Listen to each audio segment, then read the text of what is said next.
ഓഫീസിൽ പോവാ മക്കളെ. എന്തൊരു കഷ്ടപ്പാടാടായിട്ട്. അപ്പോൾ ശരി, ഓഫീസിൽ പോട്ടെ, ലേറ്റായി. ലിഫ്റ്റ് അടിക്കണം.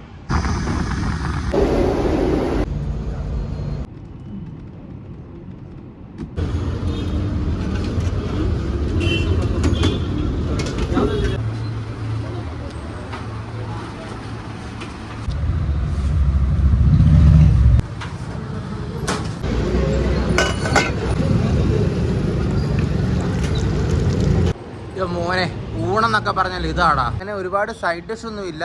ചോറ്, സാമ്പാർ, പിന്നെ ഏതെങ്കിലും ഒരു ബജി. ഇന്ന് ഉണ്ട ബജി ആയിരുന്നു, കഴിഞ്ഞ ദിവസം മുളക് ബജി ആയിരുന്നു. വെളിയിൽ നിന്ന് ഫുഡ് കഴിച്ച പോലെ തോന്നത്തതേ ഇല്ല. വീട്ടിലത്തെ പോലത്തെ ചോറും വീട്ടിലത്തെ പോലത്തെ സാമ്പാറും സൂപ്പറാടാ, നല്ല ടേസ്റ്റുമാണ്. ഇവന്മാർ കറക്റ്റ് 1 മണിയാകുമ്പോൾ തുടങ്ങും, 2 മണി ആവുന്നതിന് മുമ്പ് ഇവരുടെ സാധനങ്ങൾ തീരും. എല്ലാവരും ഇവിടെ വന്നാണ് കഴിക്കുന്നത്.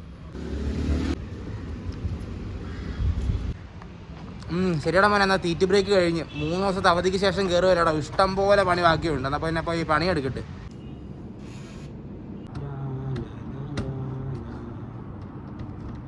എടാ മോനെ, ഇന്ന് എനിക്ക് മറ്റേതാ മൺഡേ ബ്ലൂസ് നല്ലതുപോലെ. ഞാനിത് തികച്ച് 10 മിനിറ്റ് ഒരു സീറ്റിൽ ഇരുന്നിട്ടില്ലടാ മോനെ. എല്ലാ 10 മിനിറ്റ് കൂടുമ്പോൾ ഞാൻ എഴുന്നേറ്റിട്ടുണ്ട്. ഇതെനിക്ക് എല്ലാ മാസത്തിലും 4 പ്രാവശ്യം സംഭവിക്കാറുള്ളതാടാ. മൺഡേ ബ്ലൂസ് ആടാ. അത് ഞായറാഴ്ച കഴിഞ്ഞ് വരാൻ നേരത്ത് പറ്റുന്നതാ. എല്ലാ തിങ്കളാഴ്ചയും ഇങ്ങനെയൊക്കെ തന്നെയാണ് മോനെ. പക്ഷെ ഇന്ന് കുറച്ച് കൂടുതലായിരുന്നു കേട്ടോ. അപ്പം പിന്നെ ഇറങ്ങട്ടെ മോനെ, വീടൊന്ന് എത്തിയാൽ മതിയായിരുന്നു.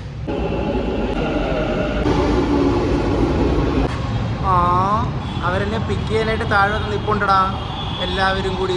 അത്രയ്ക്ക് സ്നേഹം കൊണ്ടൊന്നും വന്നതല്ല കേട്ടോ. അവർ പച്ചക്കറി മേടിക്കാൻ വന്നിട്ട് തിരിച്ച് പോകുന്ന വഴിക്ക് ഞാൻ ആ സമയത്ത് തന്നെ മെട്രോ ഇറങ്ങിയത് കൊണ്ട് അവരെന്നെ പിക്ക് ചെയ്യാനായിട്ട് വന്നതാണ് മോനെ.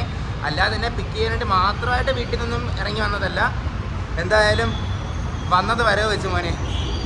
ലിഫ്റ്റ് അടിച്ച് ബുദ്ധിമുട്ടേണ്ടി വരത്തില്ലല്ലോ. ഹായ് മക്കളെ.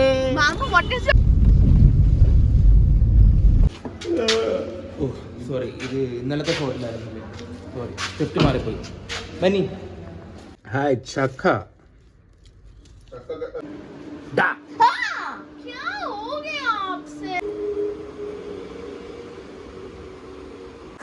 മോനെ, മൺഡേ ബ്ലൂസ് എന്നൊക്കെ പറഞ്ഞ് അടിച്ചങ്ങ് അണ്ടകടാഹത്തിൽ കിട്ടിയായിരുന്നു. ഇത്രയും ബ്ലൂസ് എൻ്റെ ജീവിതത്തിൽ ഞാൻ കണ്ടിട്ടില്ല. ഇവന് ഇത്രയും അവധി കഴിഞ്ഞ് വന്നതാ. പിന്നെ വീട്ടിൽ ഇവരൊക്കെ ഉണ്ട്.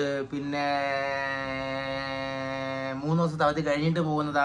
പിന്നെ പണിയെടുക്കാനുള്ള മടി, ഇതൊക്കെ അങ്ങ് കൂടിയപ്പോഴത്തേക്ക് ബ്ലൂസൊക്കെ അങ്ങോട്ട് മേളിലെത്തിയായിരുന്നു മോനെ. പിന്നെ അവസാനമായപ്പോൾ അതൊക്കെ കുറച്ചങ്ങ് കുറഞ്ഞായിരുന്നു. പിന്നെ വന്നു കഴിഞ്ഞിട്ട് സംഭവം ഒന്നും കൂടി ഇരുന്ന് കണ്ടു മോനെ. ഇവർ കണ്ടില്ലായിരുന്നു. അപ്പോൾ ഇവരുടെ കൂടെ ഒന്നും കൂടി ഇരുന്ന് കണ്ടു. അതൊക്കെ കഴിഞ്ഞപ്പോഴത്തേക്ക് അങ്ങ് ഓക്കെ ആയി മോനെ. അപ്പം അങ്ങ് അത്രയ്ക്കുള്ളൂ മോനെ. എന്നാൽ പിന്നെ കയറി കിടന്ന് ഉറങ്ങട്ടെ. നാളെ രാവിലെ എഴുന്നേറ്റ് തുണിയൊക്കെ തേച്ചിട്ട് പിന്നെ ഓഫീസിലൊക്കെ ലിഫ്റ്റൊക്കെ അടിച്ച് പോകാനുള്ളതല്ലേ. അപ്പോൾ ശരി മോനെ, നാളെ കാണാം. ടാറ്റാ.